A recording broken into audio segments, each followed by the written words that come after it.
Hi guys, akkam jirtu nagaa keessanii? Ani baay'ee nagaa kootee arras viidiyoo biraatiin dhufeera. Har'ammoo rifeensa kana akkamittiin akka crochetdhaan dhahachuu dandeenyu isinitti agarsiisuun dhufe.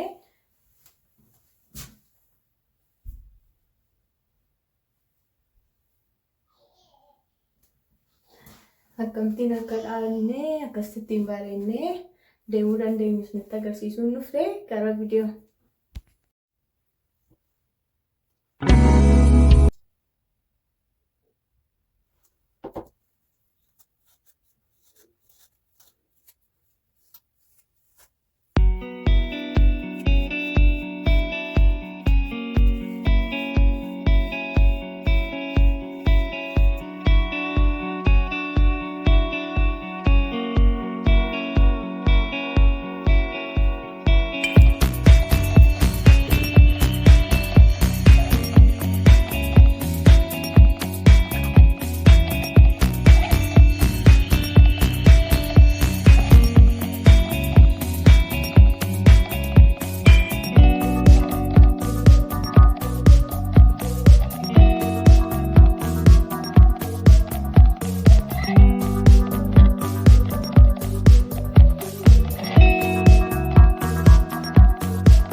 deebi'a.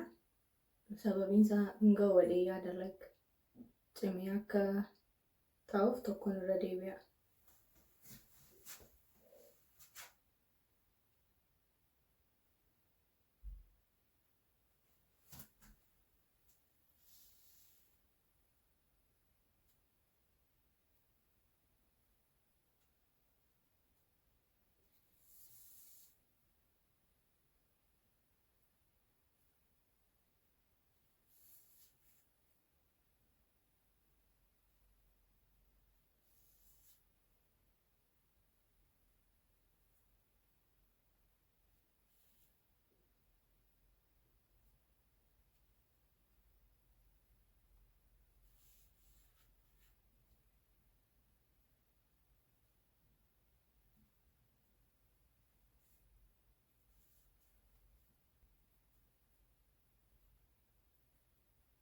Maayidha jechuudha. So agarsiisaa isa crochettitti hin deebina jechuudha. Afrikaan collectionii kanaaf fidee dhufe Afrikaan collectionii crochet hairiidha.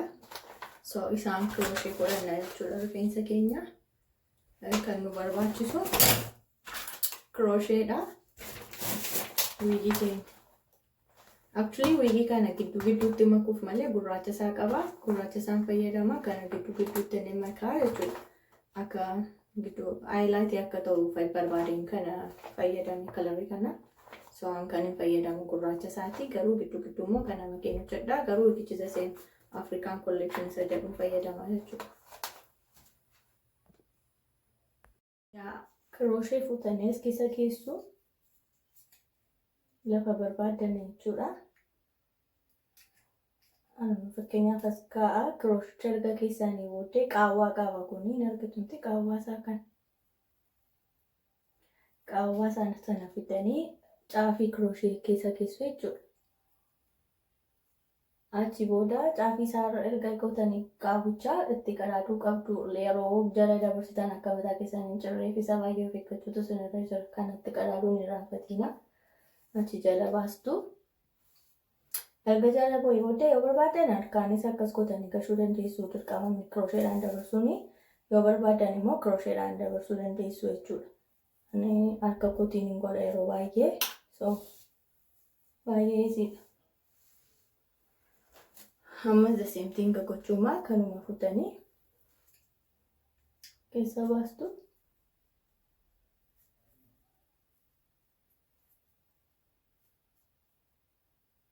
Achitti cuftu achi keessa dabarsitu.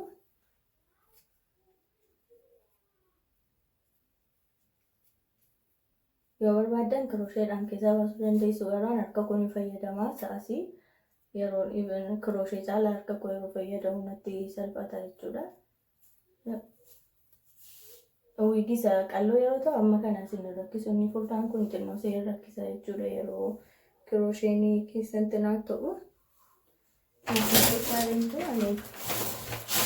Wiigii gurraacha gidduu isa kana miksii gochuu yaaleera. Iddoo hundumaa hin ta'in gidduu isaa jechuudha. So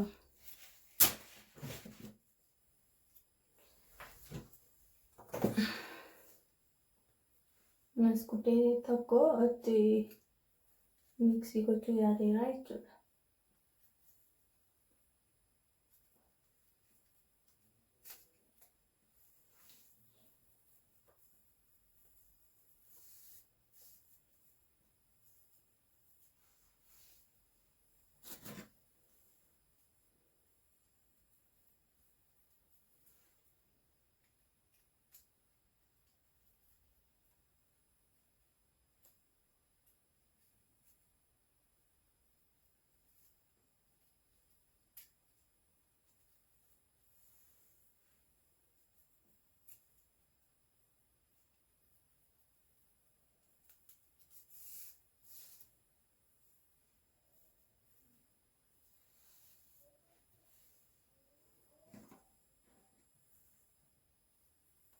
Fuuldura kanas isa diimaa yoon godhee rakkina hin qabu natti fakkaata.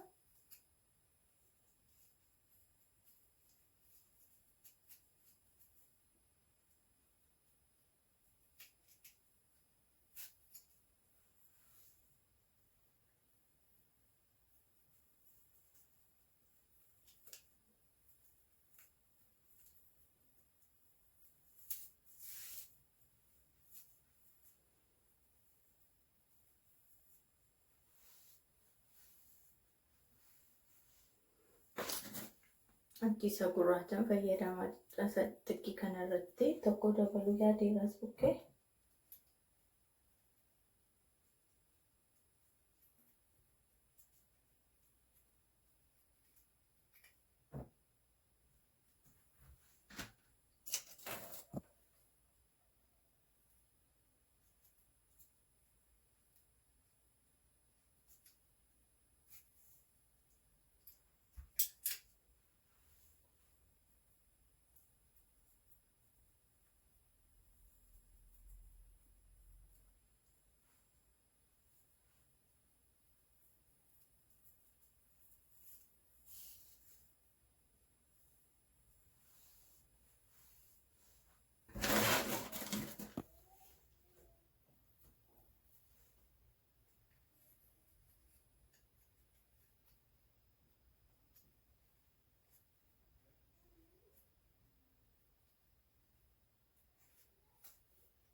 Baay'ee bulluqa wiikiin kun utuu dubbannu inni furdaan kuni utuu danda'amnaa wintarii keessa godhannee wayyaa samarii baay'ee bulluqa akkasii ta'ee fi actually quxurxuriinis wanti hundumtuyyuu hinuma bulluqa garuu inni kun immoo mool baay'ee bulluqa keessumaa halkan yeroo raftanii baay'ee isinitti to'a inni kuni danda'amnaan utuu gara samarii godhamee wintarii godhannee xuruudha jechuu barbaade.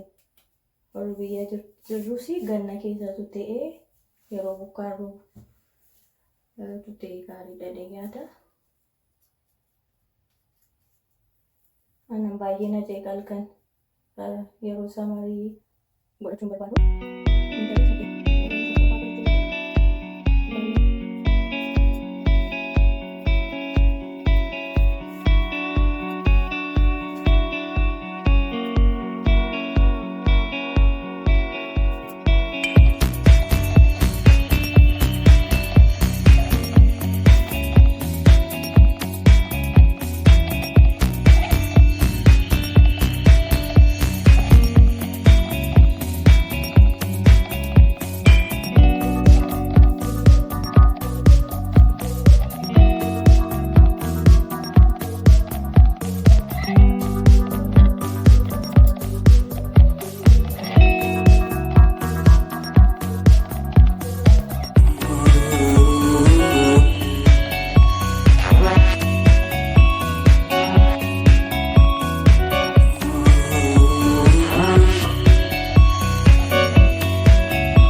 rifeensi koo dhumeera. Hoppiin jaallattu jedhee yaada. Nudduubaan immoo kan fakkaata. Wiigii baay'ee gaafa ta'u xinnoo namatti ulfaachuu danda'a. Akkasii mijatutti gara isinitti tolutti qabdanii ittiin yeroo qabaachuu dandeessu. Waan akkasitti qabu filadheera. Xinnoo yeroo ol deebisee kana bukkeedhaan fidee dhumarraa bareedeera. Isin immoo kan isinirraa ta'uuf isinitti tolutti fayyadama.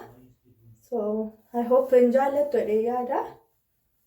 Namooti mana keessanitti rifeensa hojjetachuu barbaadanii yeroo hin qabne akka koo gadi ba'uu fi ani gama kootiin yeroo qabu mana rifeensaa dhaqee rifeensa hojjetachuuf jechuudha. So amma danda'e mana keessattis of bareechuu yaalaan jira. Isanii taa'ee yaada. Namooti jaallattan like, share, subscribe gochuun hin irraanfatinaa. Yeroo gaarii torban gaarii qabaadhaa. Bye bye.